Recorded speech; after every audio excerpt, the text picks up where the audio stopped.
अस्सलाम वालेकुम दोस्तों, मैं हूं जुल्किफल खान और आप देख रहे हैं बिन अकबर ट्रैवल्स का यूट्यूब चैनल। दोस्तों, दुबई से कोई इतनी अच्छी खबर नहीं आई। दुबई ने कुछ शहरों को बैन कर दिया है। इससे पहले भी हम आपको कोई 4 से 5 महीने पहले बताया था कि यूएई में कुछ शहरों को, कुछ सिटीज़ को बैन कर दिया गया था विज़िट वीज़ा के लिए, वर्क वीज़ा के लिए।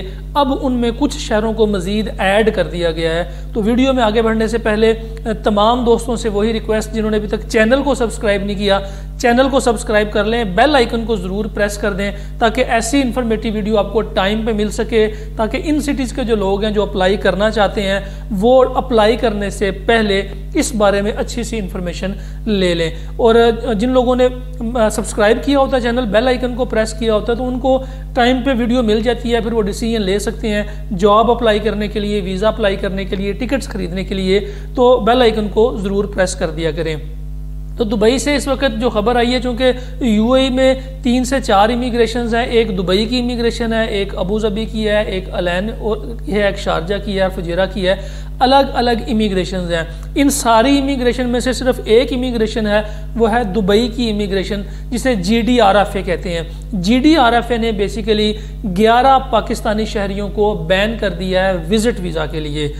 इससे पहले 7 शहरों को बैन किया हुआ था, लेकिन अभी उन्होंने इसमें 4 मजीद शहर जो हैं वो ऐड कर दी हैं। इन शहरों की लिस्ट जो है मैं वो डिस्क्रिप्शन में भी दे दूंगा, आपकी स्क्रीन के ऊपर भी शो करवा दूंगा। इन शहरों में जो मेन शहर शामिल हैं वो लाड़काना है, हुंजा है, पारा चनार है, नवाबशाह है, अटक है, सखर है, कोहाट, हंगू, मुजफ्फरगढ़ है, मुजफ्फराबाद नहीं है, मुजफ्फरगढ़ है, स्कर्दू है, कोटली है, आज़ाद कश्मीर का जो शहर है कोटली, और कुरम एजेंसी। ये टोटल 11 से 12 सिटीज़ हैं जो कि दुबई इमिग्रेशन ने बैन कर दी हैं। लेकिन जो बाकी इमिग्रेशंस हैं जैसे शारजा, अबू धाबी, अलैन वगैरह, इन्होंने इनको सिटीज़ को बैन नहीं किया हुआ। इसलिए जिन दोस्तों ने भी यूएई का विज़िट वीज़ा अप्लाई करना है या फिर विज़िट से जाके वर्क में कन्वर्ट करना है, वो कोशिश करें कि उनको अगर वीज़ा दुबई का मिल रहा है तो वो दुबई का वीज़ा अप्लाई ना करें। वो कोशिश करें कि बाकी सिटीज़ में, अबू धाबी में जॉब ढूंढ लें, शारजा में जॉब ढूंढ लें, अलैन में ढूंढ लें, इन सिटीज़ में जॉब ढूंढ लें, लेकिन दुबई के अंदर ना अपना वर्क वीज़ा अप्लाई करें, विजिट से वर्क में कन्वर्ट करें, और ना ही वहाँ से पाकिस्तान से डायरेक्ट वर्क परमिट के लिए अप्लाई करें, और ना ही विजिट वीज़ा अप्लाई करें। होगा क्या, क्योंकि बहुत सारे ट्रैवल एजेंट्स को इस बारे में इंफॉर्मेशन नहीं होती। वो आपकी एज देखते हैं, पासपोर्ट देखते हैं, डिटेल्स देखते हैं और आपका वीज़ा अप्लाई कर देते हैं। कुछ दिन ये वीज़ा सिक्योरिटी में रहता है, सिक्योरिटी में रहने के बाद ये वीज़ा रिजेक्ट हो जाता है, और इमिग्रेशन कोई रीज़न नहीं बताती, कोई वजह नहीं बताती वीज़ा रिजेक्ट करने का। एक तो ये चीज़ है। दूसरी चीज़ है, ये जो सिटीज़ बैन हुए हैं इनके बारे में इमिग्रेशन कोई नोटिफिकेशन नहीं देती, कोई इसकी कोई डिटेल नहीं आती कि जी हमने क्यों बैन किए हैं, इसकी वजह क्या है और ये कब तक बैन रहेंगे, इसके भी कोई रीज़न नहीं देते। इमिग्रेशन इस बारे में कोई नोटिफिकेशन भी इशू नहीं करती। कि बहुत से दोस्त कहते हैं कि जी हमें कोई नोटिफिकेशन दिखाएं, अपनी इस खबर का सोर्स दिखाएं, हमें बताएं कि जी ये आपने खबर आपको कहाँ से मिल गई है, आप क्यों लोगों को मिसगाइड कर रहे हैं। तो ये जो ऐसी खबर होती है, ये यूएई में जो हमारे दोस्त जो जिनके पास अपने कार्ड होते हैं वीज़ा अप्लाई करने के लिए, वो हमें बताते हैं कि जी आपने इन सिटीज़ के पासपोर्ट जो हैं, इन सिटीज़ के जो डॉक्यूमेंट्स हैं वो हमें नहीं भेजने, इनके वीज़े नहीं निकल रहे। और उनको यूएई की इमिग्रेशन के अंदर से जो लोग टाइपिंग करते हैं, जो जहाँ पे वीज़ा सबमिट होता है, जब ये इमिग्रेशन के अंदर जाते हैं तो वहाँ से इनको इन्फॉर्मेशन मिलती है। ये कोई डॉक्यूमेंटेड इन्फॉर्मेशन नहीं होती जिसका कोई नोटिफिकेशन आए या इस बारे में किसी चीज़ के बारे में कुछ बताया जाए।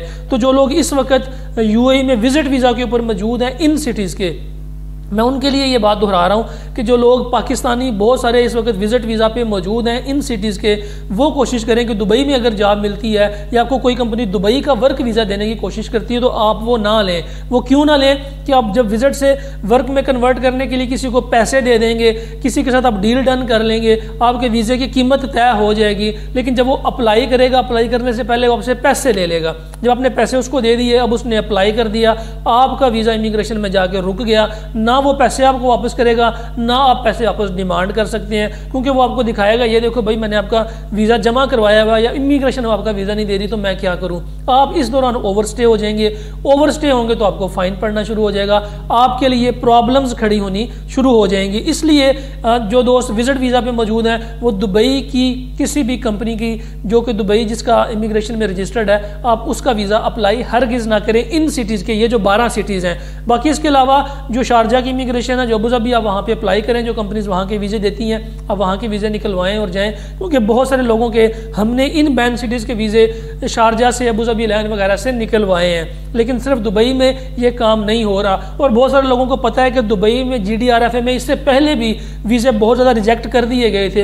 एक दफ़ा 12,000 वीज़ा रिजेक्ट कर दिया गया था, एक दफ़ा 23,000 वीज़ा रिजेक्ट कर दिया गया था, एक दफ़ा हुआ यह था कि वीज़े में प्रिंट के ऊपर नाम कोई आ रहा था, पासपोर्ट नंबर किसी का आ रहा था। तो GDRFA में अक्सर ये प्रॉब्लम्स आती रहती हैं, दुबई की इमिग्रेशन में ये प्रॉब्लम्स आती रहती हैं। कोशिश करें कि विजिट वीज़ा भी अप्लाई करते हैं तो बाकी स्टेट्स का अप्लाई करें। टूरिस्ट वीज़ा जो था 5 साल की मल्टी एंट्री, वो भी ICA के ऊपर अप्लाई करें, और जो वर्क वीज़ा है वो भी कोशिश करें कि अबू धाबी का ले लें। अगर आपकी कंपनी है ही दुबई में है और आपको उसके अलावा चांस ही कोई नहीं लग रहा तो फिर कोशिश करें कि अबू धाबी में कोई फ्रीलांस वीज़ा लेके आप दुबई की कंपनी में काम करते रहें। सिर्फ इन 12 सिटीज़ के लोग जो हैं, बाकी जो लोग हैं, बाकी जो सिटीज़ के लोग हैं, पूरे पाकिस्तान के लोग हैं, वो कहीं पे भी अपना वीज़ा अप्लाई कर सकते हैं। हम भी डेली वीडियोस चढ़ा रहे हैं, अपडेट कर रहे हैं कि कौन कौन सी जॉब्स UAE में अवेलेबल है, कौन कौन से लोग कौन कौन सी जॉब कर सकते हैं, किस जॉब के लिए अप्लाई कैसे करेंगे, उसका ईमेल ID, उसका फ़ोन नंबर, उसकी डिटेल्स हम देते रहते हैं, उनकी सैलरीज भी बताते रहते हैं कि कौन कौन से लोग किस किस जॉब पे अप्लाई कर सकते हैं। तो इसलिए इस बारे में ज़रा